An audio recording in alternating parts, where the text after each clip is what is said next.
दोस्तों, अगर आप किसी गवर्नमेंट एग्ज़ाम की तैयारी कर रहे हैं तो जनरल स्टडीज़ और फिलोसफी की डिटेल्ड वीडियोस के लिए हमारे चैनल को सब्सक्राइब करें और बेल आइकन भी ज़रूर दबाएं।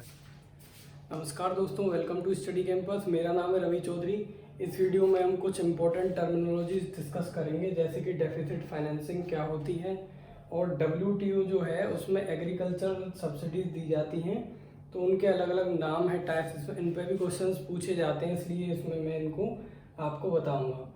और मैं बता दूं कि इकोनॉमी के लिए जो भी है टर्मिनोलॉजी बहुत इंपॉर्टेंट होती है किसी भी एग्ज़ाम में, इसीलिए मैंने कुछ वीडियो पर्टिकुलरली टर्मिनोलॉजीज पर ही बना रखी हैं, और आगे भी जितनी भी इम्पोर्टेंट मुझे लगेंगी वो सारे मैं कुछ कुछ करके सारे एक एक वीडियो में कराता जाऊंगा।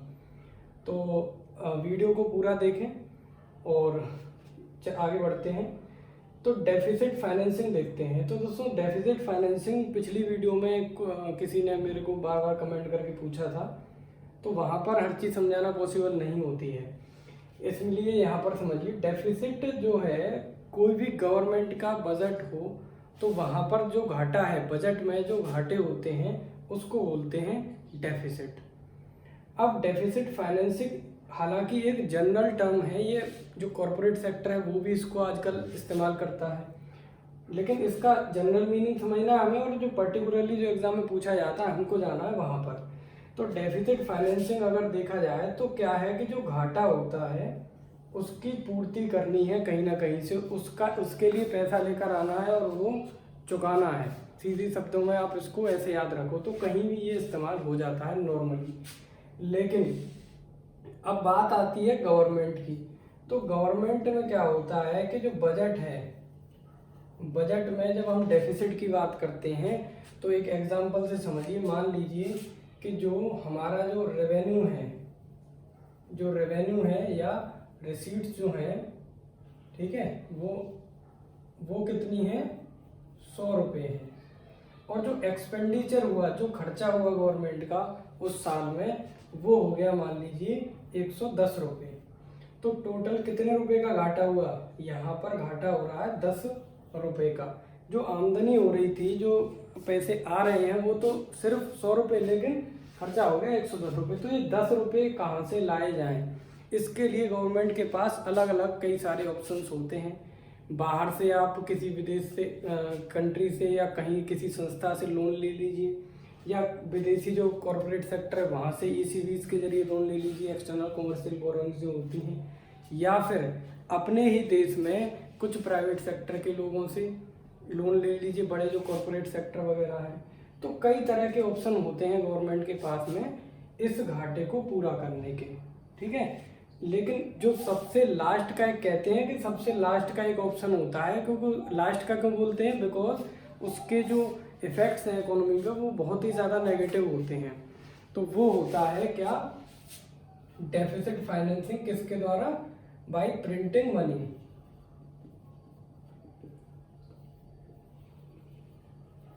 मतलब पैसा छपवा लो भाई, गवर्नमेंट के पास अथॉरिटी होती है, अगर वो चाहे तो कितना भी पैसा छपवा सकती है। तो उनके पास तो मशीनें हैं, वो क्यों मेहनत करेंगे, जब उनको ये पैसे चाहिए, मान लो 10 रुपये का घाटा गया तो उतना क्या करें, ये उसकी करेंसी छपवा लें जितना भी घाटा हो। ये भी एक ऑप्शन रहता है गवर्नमेंट के पास, लेकिन इसको कहते हैं ना कि लास्ट रिसोर्ट वाली बात आती है, कि सबसे एंड में अगर कोई ऑप्शन गवर्नमेंट अपनाएगी तो इसको अपनाती है। मैं बता दूं आपको कि पहले इंडिया में ये किया भी जाता था, अभी फिलहाल नहीं किया जाता है। तो इससे होता क्या है कि मान लो कि 10 रुपये आपने पूर्ति तो कर दी इसको छाप के, लेकिन प्रॉब्लम क्या होती है, क्यों इसको नहीं अपनाते हैं, ये प्रोपोर्शनली, जिस प्रोपोर्शन में आप मनी छाप रहे हो उसी प्रोपोर्शन में क्या करता है, इन्फ्लेशन को बढ़ाता है, ठीक है।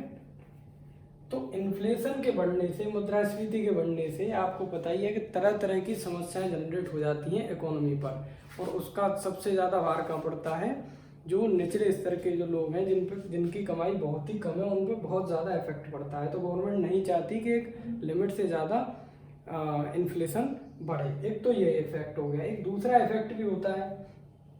देखिए, जब इन्फ्लेशन बढ़ती है, जब महंगाई बढ़ेगी, जनरल जो प्राइस लेवल है चीज़ों का वो बढ़ जाता है, तो गवर्नमेंट के पास एक ऊपर एक अलग से प्रेशर होता है कि वो सैलरीज वगैरह बढ़ाए। तो जब सैलरी वगैरह बढ़ाई जाएंगी धीरे धीरे अगले कुछ समय में, तो उससे क्या होता है कि सैलरी चुकानी किसको है, ज़्यादातर है गवर्नमेंट को, तो उससे डेफिसिट अगली बार और ज़्यादा बढ़कर आएगा। तो दोबारा से ये जो पैसे की ज़रूरत पड़ रही थी ये दोबारा होगी, और हो सकता है कि जो पहले जितना डेफिसिट था उससे ज़्यादा आए, तो दोबारा फिर से मनी प्रिंट करनी पड़ेगी, फिर और ज़्यादा इन्फ्लेशन होगी। तो ये एक विशियस साइकिल में फंस जाते हैं, जो चक्र जो बोलते हैं उसमें फंस जाते हैं। इसके बहुत सारे नेगेटिव इफेक्ट्स होते हैं, आप ये याद रखें। अब बात करें, देखो जो पर्टिकुलरली इसका मीनिंग तो डेफिसिट फाइनेंसिंग का यही है कि एक जनरल टर्म है, अलग अलग लोग इस्तेमाल कर लेते हैं, लेकिन जब पेपर में जब कभी पूछा जाता है, अभी तक जितने एग्जाम में पूछा गया है वहाँ पे यही देखते हैं कि जब डेफिसिट फाइनेंसिंग वर्ड आएगा तो इसका सीधा सीधा मतलब यहीं पर होता है।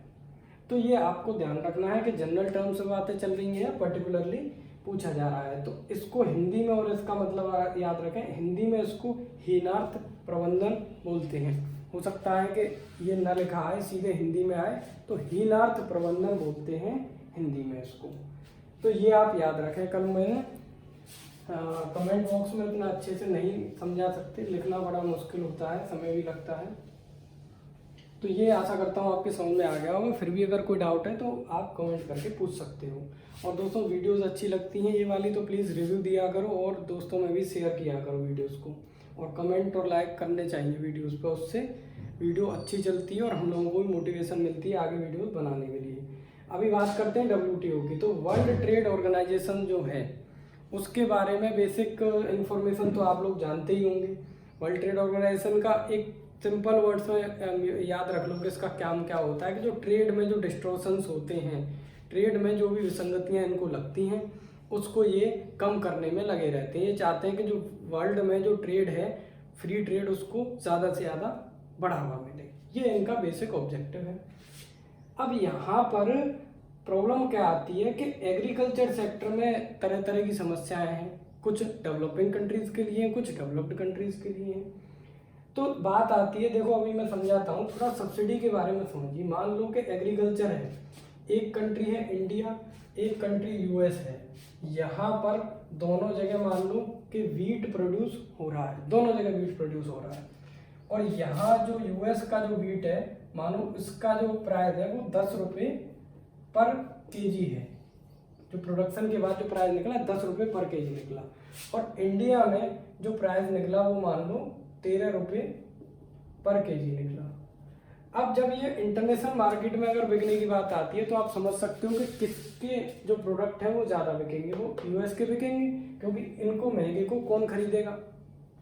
बात समझ में आई।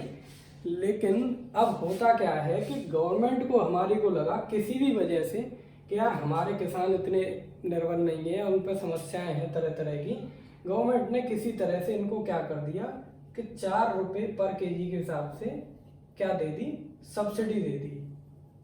सब्सिडी तो आप जानते ही होंगे, मतलब अपनी तरफ से सहायता दे दी। तो अब इफेक्टिवली अगर देखा जाए तो जब 4 रुपये सब्सिडी मिल गई तो ये जो गेहूं था इंडिया का, ये अब कितने रुपए केजी मिलेगा, ये 9 रुपये पर केजी मिलेगा। तो अब आप बताइए कि इंटरनेशनल मार्केट में किसका बिकेगा, अब ये बिकेगा इंडिया का। इनका लोग कम खरीदेंगे क्योंकि ये कंपैरेटिवली महंगा है, कंपटीशन में वही प्राइस वाली ही बात होती है, ये पिछड़ जाएंगे। तो WTO लेकिन ऐसी चीज़ों को देखने के लिए तो बैठा हुआ है कि ये डिस्टॉर्शन पैदा ना हो, किसी को अनड्यू एडवांटेज ना मिले। अब यहाँ पर WTO वाले क्या कहेंगे कि आप तुमने तो सब्सिडी दे दी, इस वजह से क्या हुआ कि ये मार्केट से बाहर हो गए ये प्रोडक्ट। तो इन चीज़ों को या ऐसे कामों को, सब्सिडी वगैरह को एग्रीकल्चर सेक्टर में भी WTO क्या मानता है, डिस्टॉर्शंस या विसंगतियां मानता है कि ये चीज़ क्या है, सही नहीं है। अब लेकिन सही नहीं है तो मना कर देता क्लियरली, आज ये पढ़ भी नहीं रहा, पढ़ना भी नहीं पढ़ रहा होता, लेकिन कुछ यहाँ पर छूट दे रखी है तो वही हमको समझनी है। सब्सिडी ये जो वर्ड है सब्सिडी को WTO की जो टर्मिनोलॉजी है, WTO ने जो नाम दिया है सब्सिडी को, आप ये याद रखो कि वो बॉक्स दिया है। अगर हम बॉक्स की बात कर रहे हैं तो समझ लेना कि और कुछ नहीं है, सब्सिडी है अकॉर्डिंग टू WTO। WTO ने क्या किया है कि एग्रीकल्चर सेक्टर में ही आप देखिए तो तरह तरह की क्या है कि सब्सिडीज दी जाती हैं। जैसे पहला आता है ग्रीन बॉक्स। ग्रीन बॉक्स में क्या है, मान लीजिए कि गवर्नमेंट एग्रीकल्चर पे रिसर्च एंड डेवलपमेंट में R&D में पैसा खर्च कर रही है, वो कहीं ना कहीं एग्रीकल्चर में प्राइस पे इफेक्ट डालेगा कि नहीं। अगर अच्छी रिसर्च होती है, अच्छे इंस्ट्रूमेंट वगैरह कुछ भी, या अच्छी कोई जो सीड वेराइटी कुछ भी खोजी जाती है तो उससे प्राइस पे इफेक्ट आगे पड़ना है। इसमें पैसा खर्च करती है गवर्नमेंट अपनी तरफ से। या मान लीजिए कि स्टोरेज जो फैसिलिटी है उसको बढ़ा रही है, स्टोरेज फैसिलिटी से भी कहीं ना कहीं जो किसानों को या एग्रीकल्चर प्रोडक्शन पे इफेक्ट पड़ेगा। या और स्टोरेज फैसिलिटी से अलग और भी कुछ करिए, फॉर एग्जांपल मान लीजिए कि इंश्योरेंस दे रही है, क्रॉप इंश्योरेंस दे रही है, या कुछ भी एग्रीकल्चर में और किसी तरह का इंश्योरेंस। तो ये क्या है, ये कहीं ना कहीं एग्रीकल्चर के प्राइसेस को अफेक्ट करेंगे, बिल्कुल करेंगे। लेकिन ऐसी जो सब्सिडी है इस टाइप की जो डायरेक्टली इन्फ्लुएंस नहीं कर रही है प्राइसेस को, इनडायरेक्ट वे में करते हैं, इनको WTO ने डाल रखा है ग्रीन बॉक्स में। मतलब इन पर कोई लिमिट नहीं है। लिमिट नहीं है का मतलब ये है कि गवर्नमेंट चाहे जितना सब्सिडी दे सकती है इन चीज़ों पर अकॉर्डिंग टू WTO। यहाँ पर कोई भी परेशानी नहीं है, ठीक है। अब बात आती है, पहले ब्लू बॉक्स देखते हैं, एम्बर बॉक्स से पहले दूसरा देखें। ये ब्लू बॉक्स है। ब्लू बॉक्स में क्या होता है दोस्तों कि यहाँ पर कुछ पर्टिकुलर, जैसे गवर्नमेंट ने प्रोग्राम चला रखे हैं, ठीक है, कोई प्रोग्राम या कोई पॉलिसी, कोई स्कीम चला रखी है, ऐसी स्कीम वगैरह को अभी फिलहाल क्या कर रखा है कि WTO ने इस पर भी अभी फिलहाल कोई लिमिट नहीं। अगर कोई आप पर्टिकुलर प्रोग्राम चला रहे हो जो डायरेक्टली प्रोडक्शन से रिलेटेड नहीं है, लेकिन कोई भी अगर आप एग्रीकल्चर ऐसा प्रोग्राम चला रहे हो जो किसानों को या प्रोडक्शन में उससे कहीं ना कहीं इनडायरेक्टली फ़ायदा होगा, तो वो एग्रीकल्चरल प्रोग्राम्स इसमें आते हैं। या स्कीम तो इंडिया में भी तरह तरह की चलती हैं, आपने देखा ही है। अब ऐसी सब्सिडी के लिए भी क्या है कि फ़िलहाल कोई लिमिट नहीं है, लेकिन डिमांड हो रही है। जो डेवलप्ड कंट्रीज़ हैं वो इस चीज़ पर डिमांड करती हैं कि भाई आप इस पर भी क्या दो, कोई लिमिट लगाओ कि इससे ज़्यादा सब्सिडी नहीं दे सकते। ये दोनों समझ में आ गई। अब इससे अलग अब देखते हैं एम्बर बॉक्स, जो कि मेन जो इश्यू है वो एम्बर बॉक्स में ही है। S&D बॉक्स जो है, सोशल एंड डेवलपमेंट बॉक्स, इसको भी देखेंगे, हालांकि इसमें कुछ एक्स्ट्रा नहीं मिलेगा। एम्बर बॉक्स मेन है। एम्बर बॉक्स में क्या है दोस्तों कि जितनी भी अगर आप डायरेक्टली कहीं सपोर्ट दे रहे हो, जैसे MSP तो पता ही है, मिनिमम सपोर्ट प्राइस, जो गवर्नमेंट अनाउंस कर देती है कि इतने पर तो हम आपका जो प्रोडक्ट है वो खरीद ही लेंगे मार्केट में। MSP हो गया, या फर्टिलाइजर वगैरह तरह तरह की आप कहीं डायरेक्ट सब्सिडी दे रहे हो जो कि डायरेक्टली कहीं ना कहीं एग्रीकल्चर प्राइसेस को इफेक्ट डाल रहा है। ऐसी सब्सिडीज को बोलते हैं एम्बर बॉक्स वाली सब्सिडी। या आप अब ऐसे तो इसमें बहुत सारी चीज़ें हो जाएंगी ना, तो मेरे लिए बता पाना पॉसिबल है ना, आप याद कर पाओगे, तो फिर अब सिर्फ इतना याद रखो कि जो subsidy green box, blue box या S&D बॉक्स में नहीं आती हैं, इनसे अलग जितनी भी सब्सिडी हैं जो डायरेक्टली एग्रीकल्चर प्राइसेस को इन्फ्लुएंस करती हैं, उनको एम्बर बॉक्स में रखा जाता है। अब यहाँ पर प्रोविज़न क्या है ये और देख लीजिए। यहाँ पर WTO कहता है कि यार ये जो हैं ये डायरेक्टली डिस्टॉर्ट कर रही हैं ट्रेड को, ट्रेड में दिक्कतें ला रही हैं। तो यहाँ पर इन्होंने लिमिट रखी है 5% और 10%। समझाता हूँ किसके लिए, ये डेवलप्ड कंट्रीज के लिए और ये डेवलपिंग के लिए। मतलब ये है कि एक साल के अंदर जितना भी एग्रीकल्चरल प्रोड्यूस होता है किसी कंट्री में, उस एग्रीकल्चरल प्रोड्यूस की जो वैल्यू होगी मनी की फॉर्म में, उस वैल्यू का 5% तक, उस वैल्यू का 5% तक आप सब्सिडी दे सकते हो इन चीज़ों पर। ये कौन कहता है, WTO। 5% कौन दे सकता है, डेवलप्ड कंट्री, जैसे फॉर एग्जांपल US हो गया, तो US भी सब्सिडी दे सकता है इन चीज़ों पर, लेकिन कितना, जितना भी उनके देश में प्रोडक्शन हो रहा होगा उसका मैक्सिमम 5%। लेकिन अगर बात करें डेवलपिंग कंट्रीज़ की, फॉर एग्जांपल इंडिया, तो यहाँ पर जो लिमिट है दोस्तों इसकी 10% है। मतलब जितना भी जो प्रोडक्शन है उसका लगभग 10% तक क्या कर सकते हैं हम, इसमें 10% तक सब्सिडी दे सकते हैं। ठीक है, अब बात आती है S&D बॉक्स की, जिसको कहते हैं सोशल एंड डेवलपमेंट बॉक्स। इसमें सिर्फ आपको ये याद रखना है कि जैसे मान लीजिए ये स्पेशल, एक तो स्पेशल प्रोविज़न है।